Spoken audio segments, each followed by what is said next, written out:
Ordinal Software, éditeur de logiciels de supervision et de MES.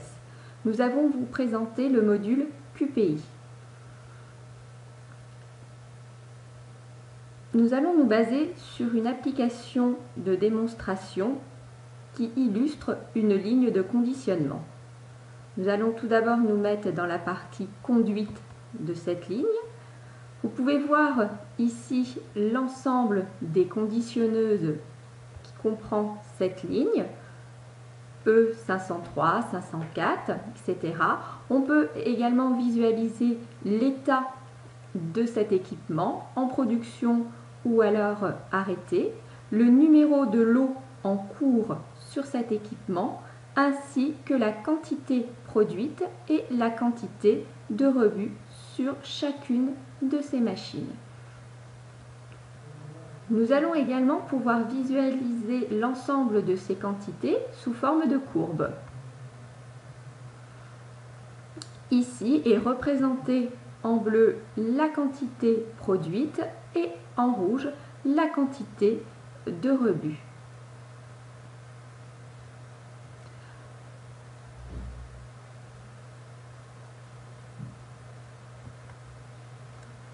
Nous allons pouvoir également déterminer la cause de l'arrêt sur l'équipement 504, ici, en sélectionnant dans une liste la cause de l'arrêt. La durée est calculée automatiquement en fonction du déclencheur et nous validons ici la fin de cet arrêt. Il nous est également possible, donc manuellement sur un des équipements, de déterminer comme quoi cet équipement est à l'arrêt. Vous voyez ici la durée s'incrémenter. Une fois que l'arrêt sera terminé, l'opérateur pourra sélectionner la cause de cet arrêt et valider la fin de cet arrêt.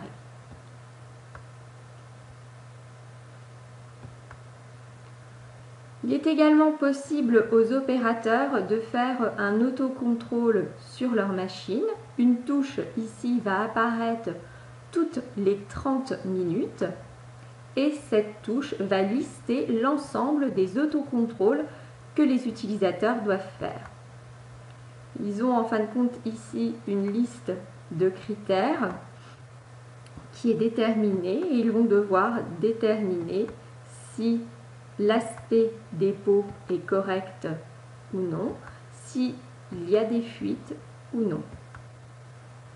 Une fois que cet autocontrôle est validé, automatiquement les données seront enregistrées en base. On va également pouvoir avoir une vue plus spécifique d'un équipement, ici dans notre cas l'équipement E503, où nous pouvons visualiser ici la cadence de cet équipement, le numéro de lot en cours, la quantité produite, la quantité de rebut. Il vous est possible ici de modifier le numéro de lot en cours et également de préciser la cadence théorique de la machine. Si la cadence théorique est supérieure à la cadence réelle va apparaître en rouge pour indiquer à l'opérateur comme quoi la machine est en dessous de la cadence nominale. Nous allons pouvoir visualiser ici l'historique de ces arrêts répartis donc par rapport aux différentes causes d'arrêt sous forme ici de camembert et ici sous forme de barre graphe.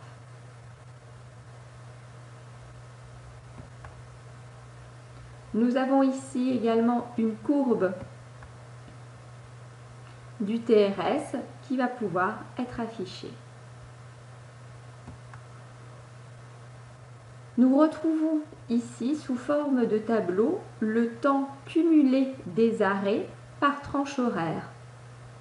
Donc à 7 h du matin, nous avions eu 12 minutes 8 d'arrêt et à 11 h, 16 minutes 21.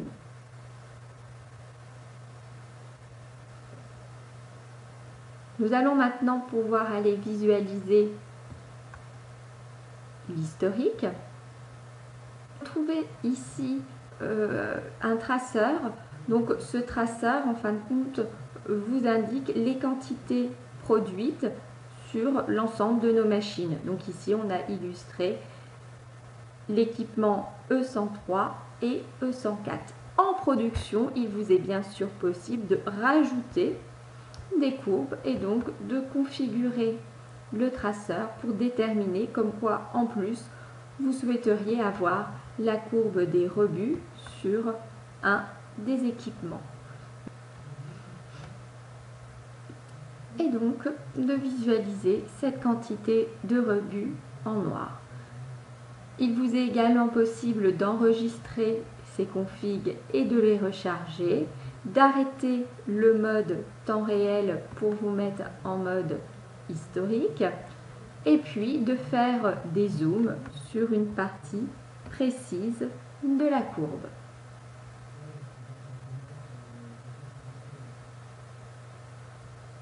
Vous allez également avoir ici, sous forme de diagramme de Pareto, la durée des arrêts par semaine.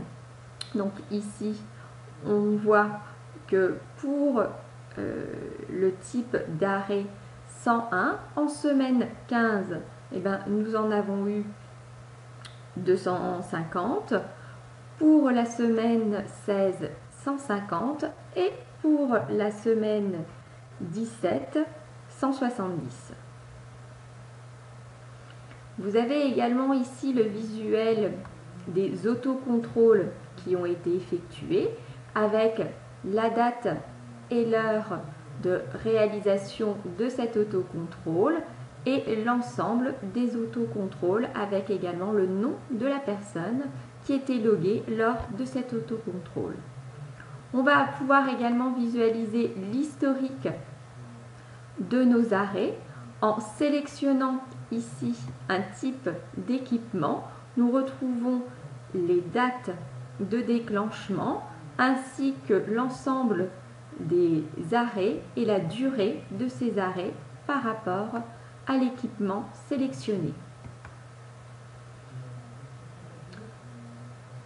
Nous allons maintenant passer dans la partie configuration. Il y a des choses bien sûr qui peuvent se configurer en exploitation. Par exemple, ici, l'enregistreur. Il vous est possible en cours d'exploitation de rajouter des données que vous souhaiteriez visualiser au niveau de votre traceur. Par exemple, ici vous voyez que l'on enregistre les quantités produites de nos équipements E103 et E104 ainsi que les rebuts. Il nous est possible de passer en édition et de rajouter une donnée enregistrée de l'équipement E105 et de récupérer la quantité produite. Cette donnée sera maintenant donc enregistrée et stockée en base.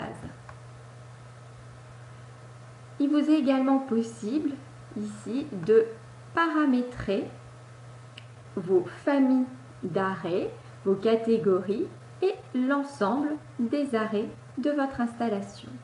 Donc par exemple, ici je vais rajouter une nouvelle cause d'arrêt, donc qui va être liée à la catégorie d'arrêt 100. Je vais lui donner un code.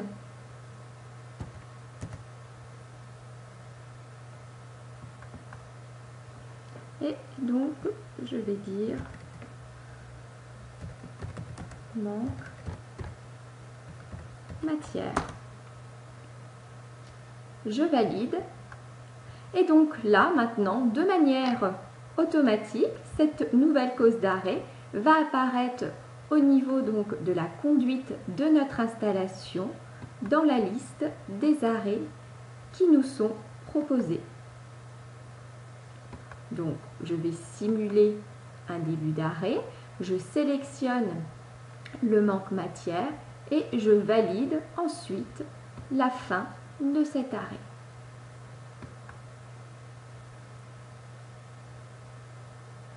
Quand je vais aller dans l'historique de mes arrêts et que je vais sélectionner l'équipement E103, je vois qu'ici aujourd'hui à 14h11, j'ai eu un manque matière qui a duré 8 secondes. Dans cette configuration, il nous est également possible de retrouver l'ensemble en fin de compte de nos causes d'arrêt avec le code famille, le code de catégorie et le code d'arrêt. Toutes ces données, bien sûr, peuvent être exportées au format tableur. On va pouvoir également afficher sous forme d'heures ici, donc en sélectionnant une heure, de visualiser l'ensemble des arrêts cumulés dans cette plage horaire. Il nous est également possible au niveau des historiques d'avoir accès aux rapports. Ici, nous pouvons avoir un ensemble de rapports types. Ces rapports vont pouvoir être exportés, donc par exemple ici l'historique des arrêts au format PDF, ainsi qu'au format Excel ou CFG, ainsi qu'au format Excel ou CVS.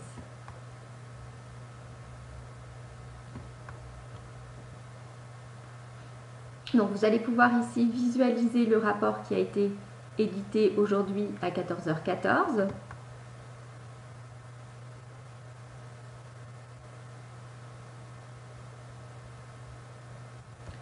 Et donc retrouver l'ensemble des arrêts avec leur durée et le nombre d'apparitions. Il est également possible d'avoir ces données sous forme Excel. Donc là, Excel va se lancer et nous allons pouvoir visualiser dans un tableau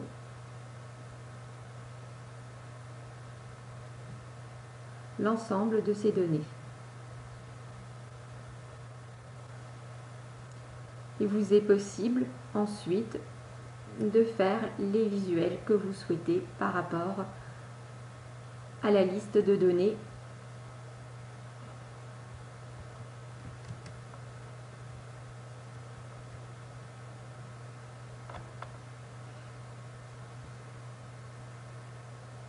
D'autres types de rapports sont possibles via Excel, mais ne sont pas illustrés dans cette maquette.